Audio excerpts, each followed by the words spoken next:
Hello world, I'm Patricia, and this is... Hi, I'm Dom, He is our... campaign designer. Yes, and we're from Creative Assembly, and we are about to do a Let's Play video on the campaign map. So, do you want to walk me through what we're going to see today? Yep, well, we're going to begin off just by showing you the front end and introducing to the factions that we've been revealing over the past while. Sweet. I mean, this is the front end at the moment. May change a little before we release, but you get the idea. We have our factions, or our major faction groups up top here. In this case, we have Rome selected. You can see that we have the three families, the houses you can choose from. Cool. Now, each major faction, that is Carthage or Rome, or each faction group, Eastern Empires, Britannic tribes, Gallic tribes, Successor Kingdoms, and Germanic tribes, have a sort of a unifying faction trait. Now, in the case of the Romans, they get this little experience gain rate boost to their heavy infantry, and they get some food production bonus across their provinces. Everyone likes bread. Everyone likes bread, and circuses. Yeah. And then these remaining three traits are actually specific to whichever faction or family you pick. So in the case of these guys, the Cornelia, we have they're great administrators, obviously important statesmen within Roman politics, so you get a little tax bonus. They were very fond of Greek people, so you have this little Phil-Hellenic diplomatic bonus with all Greek factions. Sweet. But also they're a bit up themselves and don't care much for the little man, so they get some public order issues in their regions and Get provinces. some riots going. Now Julia, which is Caesar's house, of course, again they'll have the Roman legions and the bread and circuses. But they also have a Romanization bonus, which means they can convert provinces to Latin culture a lot faster than the other two families can. Countered by their drawback, which is the fact that no one really likes them because they're so keen on crushing everyone's everyone's culture, that they get some penalties to public order there. But they're also destroyers of barbarians. Obviously, Caesar was the guy who conquered Gaul. We thought we'd give them a little bit of a boost when conquering barbarian tribes, so that's their thing. Cool, very cool. And then Junia, a family which was, I believe, one of the founders of the Republic, one of the people who ousted the king and started the Republic back in the day, was from this family. And so they have this founding fathers trait, which gives them a little bit of a public order bonus when they are... when there's a strong Latin culture presence in their regions. Not very good on the political scene, so they have a bit of a penalty. It makes it a bit harder to play as them if you're looking to make friends in other factions. But like I say, you have this little bonus to your own territory, so you're all right. Not very good at making friends then. And they were sort of agrarian, like reformists, so they get a bit more cash from their farms, which is all good. And yeah, I mean, you can see something similar with Carthage. We have the Hananids, the Magonids, the Barkids, and they all have similar things. So they'll have two traits that are common to them, and then the rest will sort of change. And now we have different victories as well, right? We do indeed. So everybody has a military, an economic, and a cultural. Yep. So That's here, pretty cool. Military, control X amount of settlements, maintain a number of units, research military technologies. In the case of the Carthaginians here, they have the additional fact they need to maintain naval units rather than just any old unit, because they were known as a naval power. So that's very important. And then the economic victory, trade relations, very important. You need to hold the resources. You need to be making a lot of money to win. Research civil technologies. So would you say some victories are harder to do than others? Or are they just styled differently? Well, I think it depends how your campaign evolves. The fact is, you're not actually tied into any one victory condition. You're sort of playing along. You might be thinking, I'm going to crush my enemies, and you're going for it. And then along the way, you think, well, I'm actually having a very hard time of it, but I'm making a load of cash. Yeah. And I have all these important resources, and I've got these regions, so maybe I'll just consolidate and see if I can't win another way. Yeah, cool. Then, that's cool. Are we going to take a look at the campaign map a little bit? Let's take a look. Yeah, we're going to look at a Carthaginian campaign we've got going on. Good. I'm quite excited to play Germanic, actually.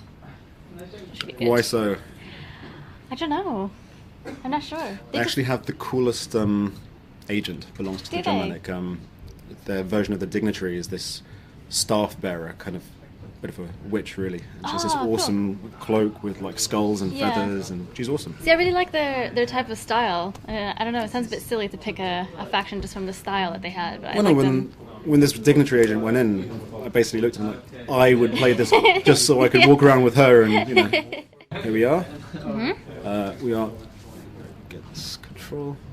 We are looking at. We're in Mauritania here. So we sort of started all the way down here. This is Carthage, our capital. Cool.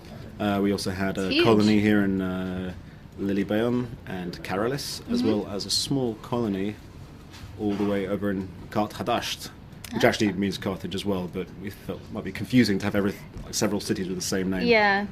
Now you'll Love it. notice, or people out there, keen-eyed people will notice that, actually no, you won't notice, because obviously we've been playing for a while here.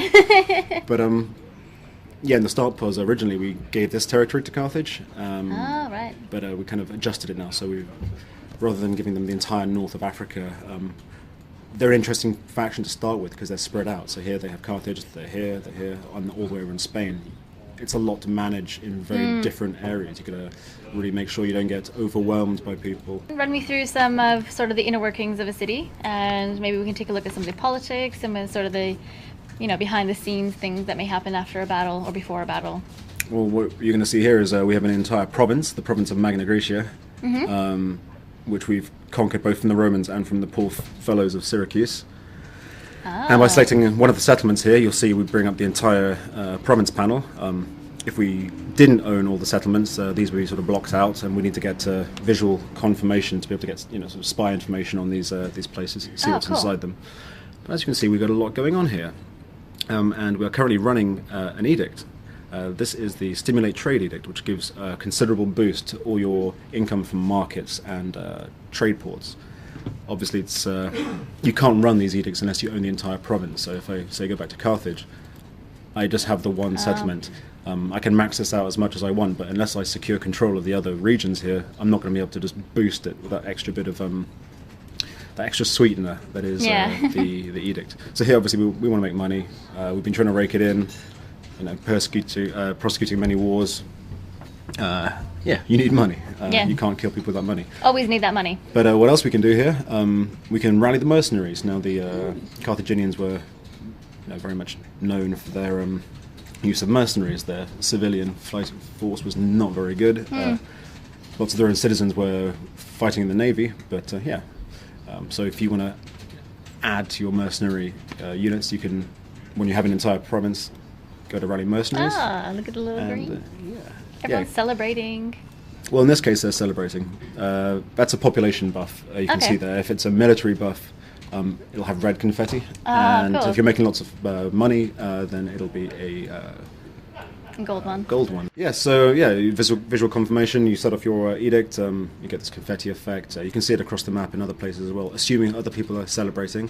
But I think these guys have cause to celebrate. Now you'll see here that the Etruscan League have actually kicked the Romans out of Rome, which is quite an unhistoric turn. But hey, that's what this game's about. It's about creating the sandbox and exploring it. Making your own making history. your own history, or letting the AI sometimes create its own history for you. So here we are. We have the overview map, which I'm sure many of you have seen. Sorry, we don't care about unrest right now. What we care about is the map. Is the map. Yeah, many of you have seen this in the E3 video, of course. The world is huge. Massive. And so these are all the people I know. It's actually quite tragic because, you look at this list. Wow. See that Rome has been destroyed. Now there's lots of other people for us to kill, so it's not such a big deal. But look at all those people. Yeah. So we've done a bit of exploring. We've seen some ships around. You can see that we've got trade relations going on, and by trading with people further afield, you reveal more and more. As in Shogun 2, you have to encounter a faction before you can actually deal with them. Yeah, and you've made some enemies as well. Well, of course, not everyone is going to be on good terms. Like here, the Seleucids, for example, they have not much of a reason to like me. No. I'm dealing with their enemy. Sorry. You can see I've dealt with them in the past, so they have some goodwill. But when combined with the fact that I'm basically trading and being all pally with some of their worst enemies, it doesn't add up very well.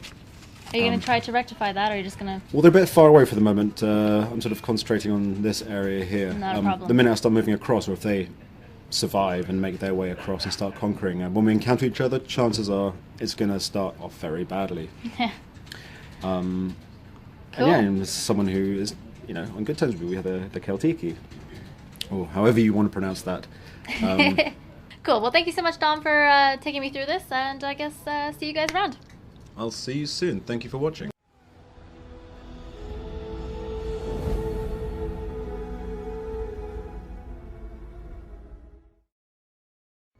Rome 2 is epic in